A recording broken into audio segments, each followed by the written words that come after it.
अब देखिए जो आई का हमारा ट्रेंड है आयनाइजेशन एनर्जी का, नॉर्मल ट्रेंड क्या है, left to right I increases, top to bottom I decreases, ये नॉर्मल ट्रेंड है।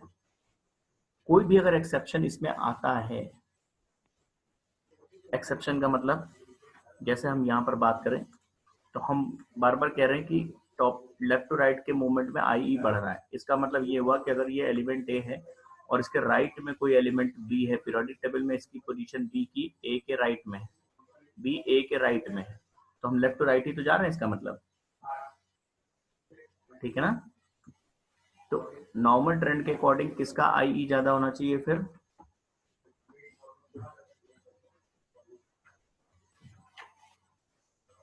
एलिमेंट बी का होना चाहिए।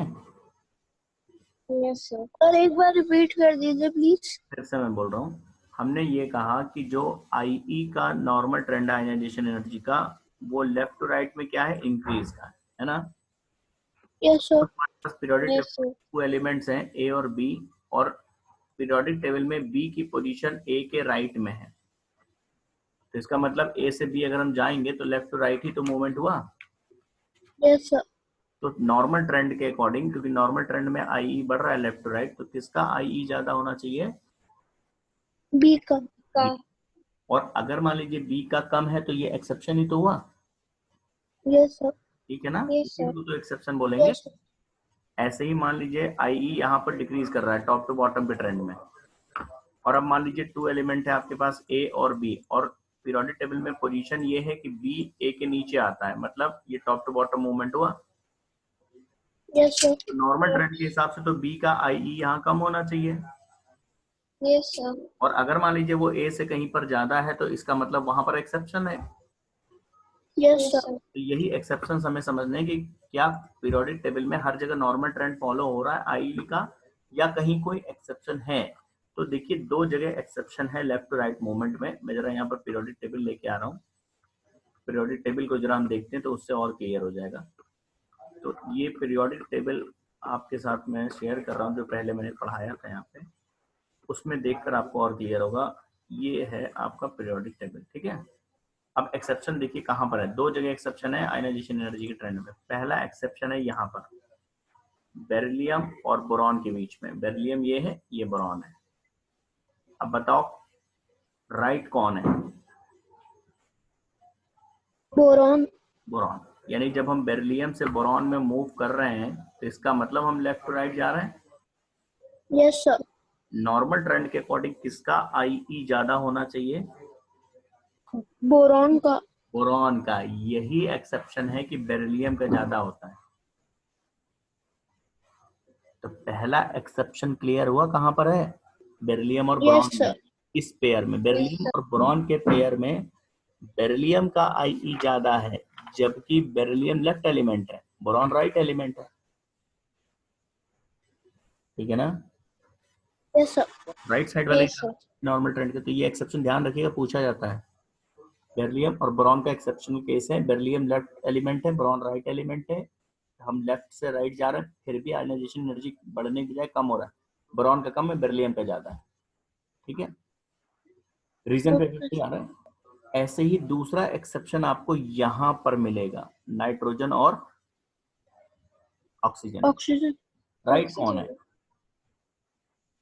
ऑक्सीजन। किसका ज्यादा होना चाहिए नॉर्मल ट्रेंड के अकॉर्डिंग, ऑक्सीजन का। बट नाइट्रोजन का होता है। तो यहाँ भी एक एक्सेप्शन है। और एक बात आपको बताएं, ये जो बेरिलियम और बोरॉन का एक्सेप्शन है वो बेरिलियम और बोरॉन में ही नहीं है, यानी ऐसे ही पीरियड ग्रुप 2 का और ग्रुप 13 का कोई भी दो एलिमेंट ले लोगे ऐसे ही तो उनमें भी होगा। जैसे हम बेरिलियम के बाद अगला एलिमेंट ले लें उसी ग्रुप का, तो बेरिलियम के बाद अगला एलिमेंट उसी ग्रुप का कौन सा है, मैग्नीशियम। और इधर भी बोरॉन का नेक्स्ट एलिमेंट ले लें, मतलब एल्युमिनियम। तो सेम जो बेरिलियम बोरॉन का एक्सेप्शन है वो अगर हम मैग्नीशियम एल्यूमिनियम में देखेंगे तो वहां भी मिलेगा। मतलब यहां पर भी किसका ज्यादा है, मैग्नीशियम का। होना किसका चाहिए, एल्यूमिनियम का, ठीक है ना। तो जो भी करस्पॉन्डिंग एलिमेंट हम आगे लेते जाएंगे, मतलब जैसे अगर हम इधर कैल्शियम ले लें तो इधर क्या लेंगे,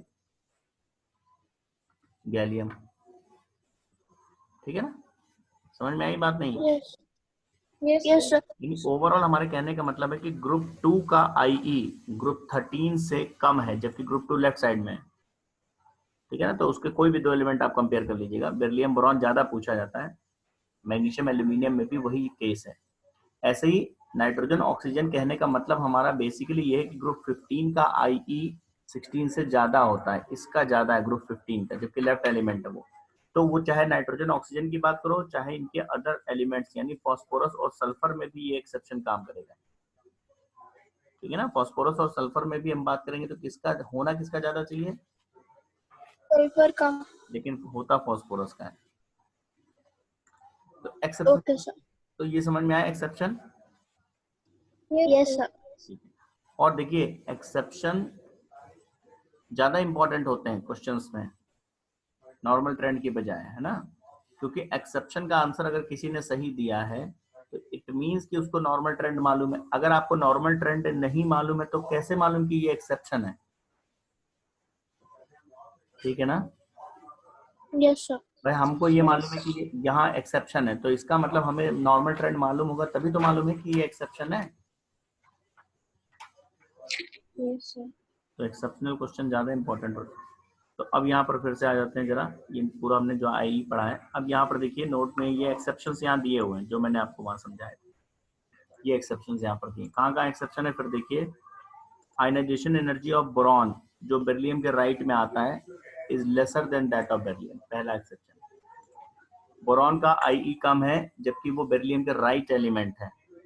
ठीक है, यस सर। ऐसे ही ऑक्सीजन जो नाइट्रोजन के राइट में आता है उसका आईई कम है, जबकि राइट वाले का ज्यादा होना चाहिए क्योंकि लेफ्ट राइट पड़ता है आयनाइजेशन एनर्जी।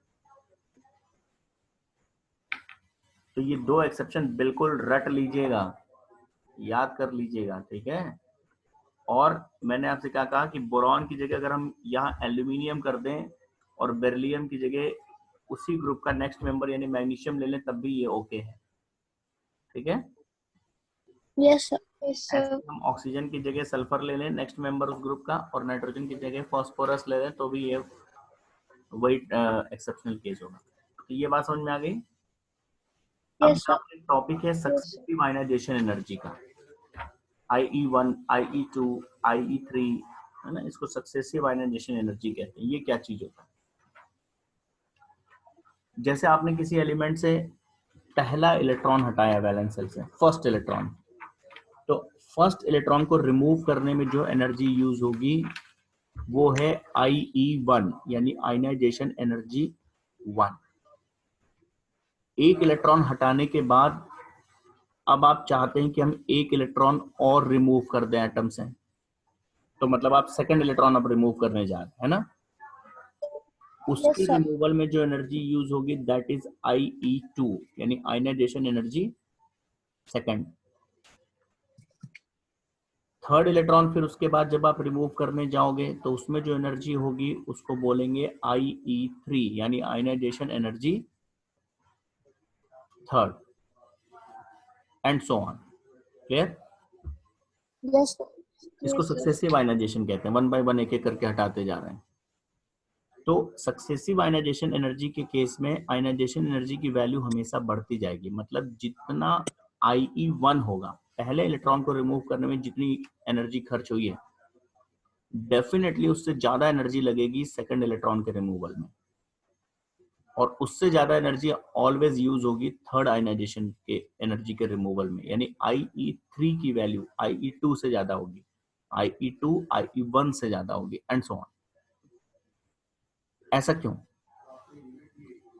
देखिए जब आप पहला इलेक्ट्रॉन हटा रहे थे एटम से उस समय वो एक न्यूट्रल एटम था, है ना। अभी तो एक न्यूट्रल एटम था आपके पास। न्यूट्रल एटम का मतलब है उसमें प्रोटॉन और इलेक्ट्रॉन बराबर थे। ठीक है, सपोज उसमें 11 यस प्रोटॉन सर। थे तो 11 ही इलेक्ट्रॉन रहे होंगे, क्योंकि अभी तो आपने इलेक्ट्रॉन हटाया नहीं है। क्लियर?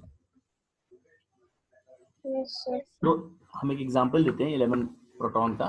तो इसका मतलब ये हुआ कि 11 प्रोटॉन जो अभी है हमारे पास वो 11 इलेक्ट्रॉन्स पे फोर्स लगा रहे थे। ठीक है, जब आप पहला इलेक्ट्रॉन हटा रहे हैं, ठीक है। पहला इलेक्ट्रॉन आपने हटा दिया, तो एक इलेक्ट्रॉन हटाने के बाद कितने इलेक्ट्रॉन बचे? 10। क्या आपने प्रोटॉन भी हटाया? नहीं सर। नहीं, तो प्रोटॉन नहीं हटाया तो फोर्स लगाने वाले अभी भी उतने ही हैं 11, जिन पे लगाना है वो कम हो गए, 10 ही रह गए। अब जिन पे फोर्स लगाना है वही 11 प्रोटॉन का फोर्स लगना है, लेकिन अब 10 इलेक्ट्रॉन पे ही बटना है वो फोर्स, 10 इलेक्ट्रॉन में डिवाइड होना है उस फोर्स को। तो हमने आपको समझाया था कि पर इलेक्ट्रॉन पे फोर्स पहले से बढ़ जाएगा, क्योंकि अब 11 प्रोटॉन के फोर्स को 10 इलेक्ट्रॉन पे ही तो आप डिस्ट्रीब्यूट करेंगे, यस सर। तो पर इलेक्ट्रॉन पे ज्यादा फोर्स नहीं आएगा। Yes sir. तो इलेक्ट्रॉन को रिमूव करना पहले से टफ हो जाएगा भाई। जब जब उस पर ज्यादा फोर्स लग रहा है न्यूक्लियस का, तो उसको हटाना और टफ हो गया आपके लिए। Yes sir. तो आयनाइजेशन एनर्जी बढ़ नहीं गई। आपने एक इलेक्ट्रॉन और हटा दिया, आप कितने रह गए? 9। 9 रह गए। 9 इलेक्ट्रॉन्स पे फोर्स लगना है, लेकिन फोर्स 11 प्रोटॉन का ही लगना है, यस सर। तो फोर्स का मैग्नीट्यूड और बढ़ जाएगा। बढ़ गया ना। और बढ़ गया तो क्या हुआ, और रिमूव हो गया हटाना इलेक्ट्रॉन को, आयनाइजेशन एनर्जी और ज्यादा लगेगी, एनर्जी की रिक्वायरमेंट बढ़ गई आपकी। Yes sir. बात समझ में आई नहीं? यस तो sir. why second ionization energy is always greater than first ionization energy? क्योंकि जैसे जैसे हम इलेक्ट्रॉन रिमूव करते जाते हैं, वैसे वैसे रिमेनिंग इलेक्ट्रॉन्स पे न्यूक्लियस का फोर्स बढ़ता जाएगा। जैसे आप ऐसे सोचो, आपने सपोज आपके घर में मान लो 4 छोटे छोटे बच्चे हैं, कोई 4 साल का है, कोई 5 साल का है, कोई 3 साल का है, ऐसे 4 छोटे छोटे बच्चे हैं। तो उन 4 छोटे छोटे बच्चों को आपने पकड़ रखा है, एक साथ चारों को पकड़ रखा है। तो जब चारों को आप न्यूक्लियस हैं, वो चारों इलेक्ट्रॉन मान लीजिए, आपने चारों इलेक्ट्रॉन को एक साथ पकड़ रखा है, तो हर इलेक्ट्रॉन पे आपका फोर्स वीक होगा, क्योंकि आपने 4 इलेक्ट्रॉन पकड़ रखे हैं, है ना। Yes sir. अभी उसमें से एक चला जाए, अब आपको 3 ही को पकड़ना है, तो आपकी पकड़ पहले से ज्यादा स्ट्रांग हो जाएगी। हो जाएगी ना। यस ये सर। तो हो रहा है ना, न्यूक्लियस लगाता है फोर्स किस पे? इलेक्ट्रॉन्स पे। तो जब उसको ज्यादा इलेक्ट्रॉन्स पे फोर्स लगाना होगा, तो हर इलेक्ट्रॉन पे कम कम फोर्स लग पाएगा उसका। और यस उसी सर। न्यूक्लियस को अगर कम इलेक्ट्रॉन पे फोर्स लगाना होगा, तो इलेक्ट्रॉन्स पे उसका होल्ड बढ़ नहीं जाएगा, यस सर। और बढ़ जाएगा तो उस इलेक्ट्रॉन को हटाना। अब मान लो एक ही बच्चा जब आपके पास रह गया, तो उसको तो आपने बहुत अच्छे से पकड़ लिया, आप उसको तो कोई छुड़ा नहीं सकता आपसे, है यस नहीं? सर। नहीं है तो एक्सपेरिमेंट करके देखना 4-5 बच्चों घर में, ठीक है। Yes sir. Successive ionisation energy भी क्लियर हुआ, यस सर। क्लियर हुआ, आईई का मतलब क्लियर हुआ, डेफिनेशन और आईई का trend left to right, top to bottom, yes sir. और रीजन, ठीक है। चलो, अब हमारा नेक्स्ट पीरियोडिक प्रॉपर्टी आएगा इलेक्ट्रॉन एफिनिटी, इसको नेक्स्ट क्लास में डिस्कस करेंगे। अभी हम स्लो बहुत चल रहे हैं, आप पहले कॉन्सेप्ट बना लीजिए एक बार। तो अब हम लोग इलेक्ट्रॉन एफिनिटी और इलेक्ट्रोनेगेटिविटी, ये दो चीजें नेक्स्ट टर्न पे डिस्कस करेंगे। तब तक आप रेडियस और आयनाइजेशन एनर्जी इसको अच्छे से नोट्स बना लीजिए और पढ़ लीजिए एक दो बार इसको, और है ना, इसका ट्रेंड बिल्कुल क्लियर कर लीजिए। आगे के ट्रेंड्स हमारे लिए इजी हो जाएंगे, क्योंकि सब आपस में रिलेटेड हैं ट्रेंड्स एक दूसरे से। हमें रेडियस का ट्रेंड मालूम है तो माई का ट्रेंड आसानी से समझ लेंगे, आई का ट्रेंड मालूम है, आगे के ट्रेंड्स हम समझ लेंगे, ठीक है। Yes sir. तो इतना पढ़ लीजिए, रिवाइज कर लीजिए, नेक्स्ट टर्न पे इसके आगे नेक्स्ट पीरियोडिक प्रॉपर्टी डिस्कस करेंगे, ठीक है। Okay sir. चलो।